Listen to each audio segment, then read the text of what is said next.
Hello people, this is Sonali, the Melodramatic Bookworm. If you've been here before, welcome back, and if you're new to my channel, welcome to the Melodramatic Bookworm family.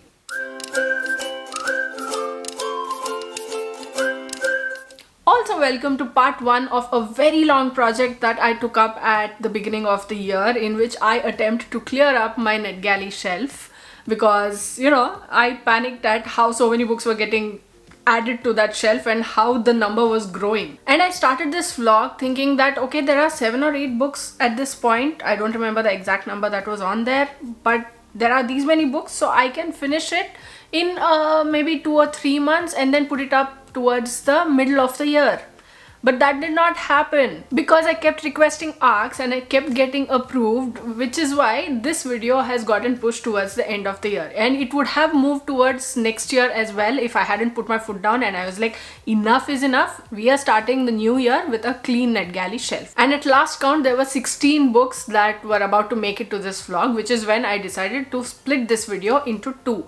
So this is part 1 of this video and part 2 will be up very soon, so stay tuned. So without any further ado, let's dive right into this video and let me share with you the first 8 Netgalley ebooks that I read at the beginning of the year and take you on a flashback of sorts. Today is the 21st of February. The first book that I finished for this vlog in my whole exercise for clearing up my Netgalley shelf is called The Applicant by Nazlı Koca. Nazlı is a Turkish author and I think she lives in America. And she has written the story of a Turkish immigrant in Berlin. Leila is a postgraduate student in Berlin and she is suing her university because they didn't approve her thesis or something. The author follows Leila's life and what she does to survive in a country far away from home, be it her job, be it her studies, be it the friendships that she forms or the connections that she makes, the dreams she has, the ambitions, everything that she wants to do but is not able to do due to various reasons, how immigrants are treated, especially Turkish immigrants.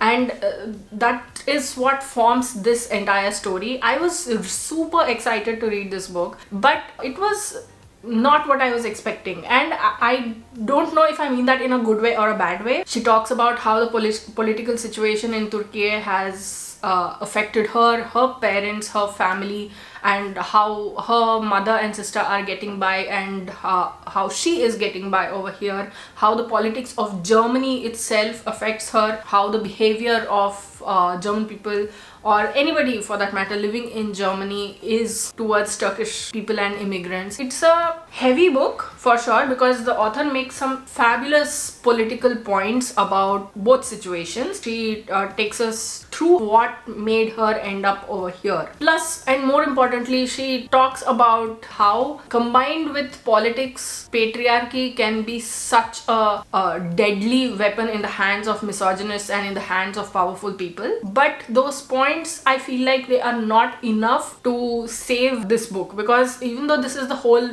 disaster woman trope and all of that, it sometimes feels like there is no point to what the author is saying. Maybe it just lies in the nuances. It lies in the way that she says that we need to evolve. Both countries, both governments or both societies, they have to evolve a lot before we can move even more forward in a better manner. It's not bad at all, but I just wish that there had been more structure to the plot. So I feel like even though this is a great book when it comes to the type of points that it's making, it somehow lost its way. It just didn't do its job.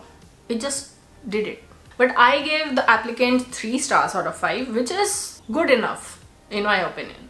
Hello, today is the 28th of February and a couple of days ago I finished reading What We See in the Smoke by Ben Berman, and this was a complete surprise. This is a collection of science fiction, futuristic, dystopian short stories which are interconnected. They are set in the same universe and some of these are so far-reaching. The author actually manages to grasp that particular idea of what it might be like in the future and what humans will do to the world given the pace that we are going at right now, how it will all turn out. It's a tedious read though, and it will sort of take all of your energies to keep invested in it. These stories have robots, AI, and humans interacting with each other, robots replacing humans and robots being in relationships with each other. The situation, the conundrums that we might have to face in the future if this actually comes through,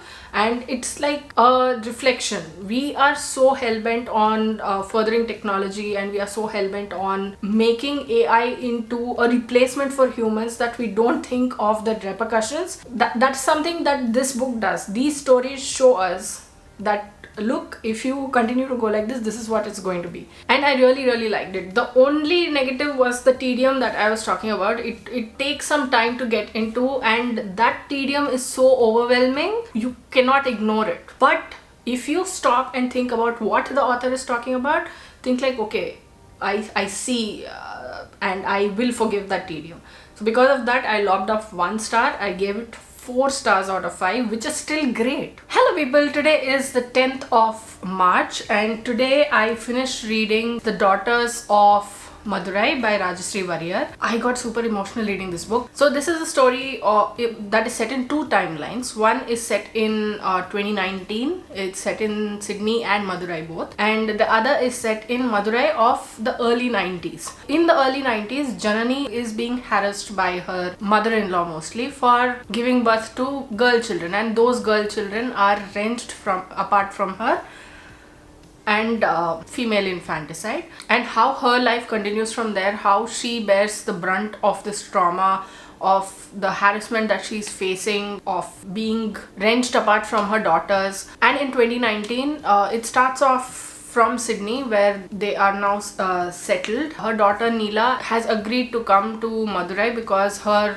father's father is ill. So when they go back to Madurai, what happens, what are the revelations that are waiting to happen, and what Neela finds out about herself and about her mother's life before she knew her as the mother she is now, forms this entire story. And it is gut-wrenching, especially because it's happened, and in so many places it's still happening. Female infanticide and girl children are looked at as something of a stain on the family honor or something, and this boils my blood. And the worst part is, this is a reflection of reality, because such people exist. All these people hate girl children so much. They hate girls, they hate women so much, even being women. How do you think people come into this world? Without girl children, without women, where is life? So back to the book. It's very well written. The prose flows. But my only concern with this book is that while we see Janani's life in all its entirety, we see her motivations, we see how her life progressed, the decisions that she takes, etc, etc, etc. Neela's life, I didn't think that the author had given importance to it. It just felt like it was a little contrived. Somehow it paled in front of Janani's. On the bright side, maybe it was like a good contrast between what was happening, because while Janani's life is steeped in patriarchal, the orthodox, the old, the ancient times of sorts, Neela's life is moving towards a modern, more progressive, more inclusive thinking. Overall, the book I really liked. I'm really glad I finished this. Hello, today is the 19th of March, and on 17th, a couple of days ago, I finished reading Dust Child by You and Phan Quay Mai. It was as beautiful as I expected it to be. Dust Child is the name given to the children of Vietnamese women and American soldiers who were there in Vietnam during the war, and when they had children, the American fathers had to go back, and the children were no longer accepted in society because society was like consorted with the enemy's son, etc, etc, etc. They were looked down upon, they were treated very harshly. So we see this story in 3 tracks. One is in 1969-70, in which we see a developing love story. The second is in 2016, where Fong is an Amerasian, who these children are called. He is trying to find his parents, his father. He doesn't know who his mother is because his mother left him outside an orphanage, and after that there has been no contact. He's been raised by a Catholic nun, and the nun has passed away. Now in present day in 2016, he is trying to get to America so that he can get in touch with his father. In 2016 itself, on another track, are Dan and Linda, who are coming back to Vietnam after years in order to exorcise Dan's demons. Dan was a soldier, was an American soldier in 69-70, and we see Dan's experiences and his PTSD, and Linda suggests that maybe going back to Vietnam and going through all those places will quell something of the trauma that you have been through. But there are secrets all around, and when these secrets are about to bubble to the top, what is going to happen and how will all these characters deal with whatever is happening forms this entire story. The author's writing is just beautiful. I mean, it's not on the level of The Mountain Sing for me personally, but it is still beautiful. It has that understanding to it. It understands both sides of the line, but it also gives out what people were made to go through. She talks about how Vietnamese soldiers were forced to fight against their own kind and then discarded like they were nothing. Foreign intervention, it questions all of these things. But more importantly, what it questions is, why are people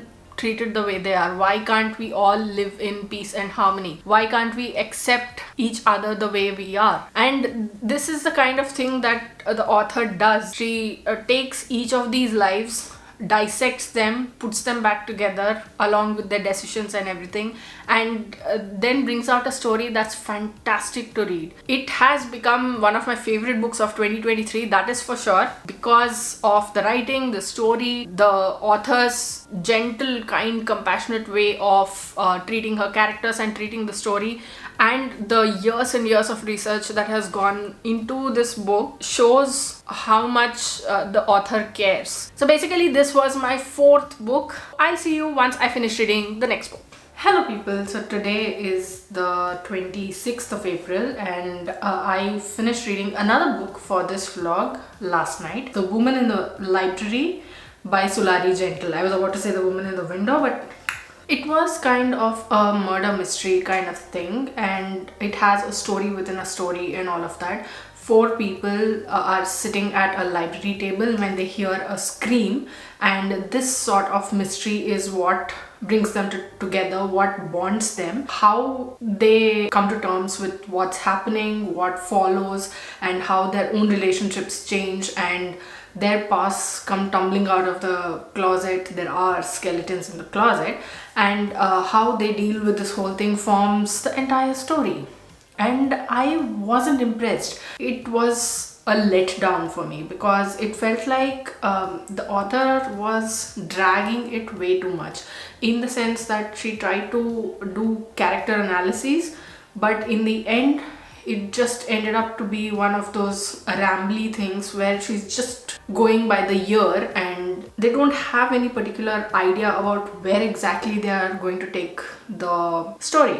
There is a story within a story. The fictional author of Hannah is writing the murder mystery of The Woman in the Library, and there is something to that, but there is a letter that comes at the end of each chapter from someone called Leo who claims to be Hannah's friend. I didn't feel they were necessary to the story, except to add a bit of a detail as to why the author is not taking the pandemic into account, and etc, etc, etc. There's a bunch of other related stuff over there, but it didn't feel well put together. Even though I was invested in it, I was gripped, I couldn't stop reading. I had to know what was next, but what came next, it just disappointed me because it just didn't have that hold. It just wasn't coherent. It felt like the author was just, she thought, okay, so now I'm going to start writing a story and I'll see how it goes. And that ending, I get that you want to leave the ending open sometimes because you want to leave it open for interpretation, but what? Why? That's so open an ending, there isn't even room for interpretation. So that was the update. I'll see you once I finish the next book. Hello people, today is the 21st of June and a couple of days ago I finished reading another book for this vlog, and that was In the Watchful City by Hiloooo. This book belongs to the bio-cyberpunk genre apparently, and the way the book has been written in a nested story sort of format, it really appealed to me. In the Watchful City is about a watchful city in which there is surveillance. There's something called the gleaming, and there are 8 nodes in that gleaming which look over the entire city, which surveil the entire city to catch hold of any anomalies. And Anima is one such node, and when they are in air pod, A sees a mysterious visitor entering the city because there is security and A doesn't know from where the visitor came in. When this mysterious visitor comes in front of Anima and shows a collection of stories, there are different kinds of stories over there, and Anima chooses one at a time to dive into. And when Anima dives into those stories, how a world changes, what is the impact of those stories, forms this whole story. And it's not just about Anima's world changing, it's not just about Air world and Air truths coming to the fore or something. It's also about learning about how the world works, how different parts of the world work, not just Anima's world. And when all of these come together, when you look at the bigger picture, you learn more about acceptance, about freedom, about wanting to do the best for yourself and fighting to do the best for yourself. And this was a great read. It's a novella, and the thing that makes this book so good is that its length is perfect for what it encapsulates. It has everything in it. It is crisp, it is well written, and it gives you the message that it wants to give you without any unnecessary drama or any unnecessary extra information of sorts. Like, it doesn't drag itself out. I was very invested in the story, in the characters, in the feelings of the characters, and to see an Asian centric book in a genre of this sort, it kind of made my day. This was the 6th book for this vlog, so I'll see you once I finish reading another book. Hello, today is the 7th of July and last night I finished reading another book from this list, and that book is Blue Skinned Gods by S.J. Sindhu. This is the story of Kalki, who is seen to be the next avatar of Vishnu, and he lives in an ashram in, I think, a village in Tamil Nadu, India. And his father directs his whole schedule. Kalki heals people, he has meditation sessions, healing sessions, etc, etc, etc. But as he grows, things are slowly opening up. He is seeing everything for what it should be. As his relationship with the people around him changes, he sees a lot of things coming to light. And I cannot tell you anything more than that because that would veer into spoiler area, so I'm going to leave it at that. The writing is very beautiful and it contains the divinity that it describes very well, and it transported me back into the ashram. It felt like I was there. I was watching everything that was happening. If Kalki was happy, I was happy for him. If some sad things happen, and quite a few sad things happen in the story, I became sad. I became angry at the unfair treatment, and this whole thing comes together to turn into a well-written book which also explores religious beliefs and cultural differences, because there are a lot of people coming from outside the village as well, from abroad or from different parts of the country, in order to experience the healing, for meditation, or to just have a quiet time by themselves. When all of this comes together, it forms a book so raw, because you see and experience different mindsets in that one ashram, in that one space, and to see talks about gender fluidity, and to see talks about how religion sees gender fluidity, how religion is treated, how it is taken advantage of. It is something to think about, because a lot of these things keep happening. But I just had one issue. I felt like the author was generalizing things throughout. It was not explored, it was not gone into detail. Kalki has blue skin, and by the time the author is explaining what caused that blue skin, it just felt like a convenient plot device for me, which wasn't made well use of. But this whole story about a blue-skinned boy who is hailed as the next avatar of Vishnu, it was quite an interesting experience because it combines both mythology and some level of philosophy. It just gives you some food for thought. So that was my 7th book. I will see you once I finish reading the next book. Hello people, today is the 21st of July and I've just finished reading another book for this vlog, which is The Storied Life of AJ Fikry by Gabriel Zevin. I've been hearing so many good things about this book even before Gabriel Zevin's newest book, Tomorrow and Tomorrow and Tomorrow, came out. But I just finished reading it and it's sort of an okay thing with me. This is a story of AJ Fikry, a grumpy middle-aged man who is a bookseller on the island of Alice in Massachusetts, and apparently that doesn't exist. So he has this bookstore that he opened along with his late wife, who has been dead for a few months. And one day suddenly he discovers that someone has left their baby in the bookstore for him to take care of with a note. What happens to AJ's life? What happens to this grumpy man called AJ Fikry, and how his storied life pans out forms the entire story. I did enjoy reading it, I'll say that much. It was fast paced and I got through it pretty, like I started it yesterday, I got through it today. Other than that, I can't say much about it because it seemed like there were gaps in the timelines in which the author is like, okay fine, I'm going to leave this at this, and then you have to make sure that you fill in those gaps until I give you an explanation.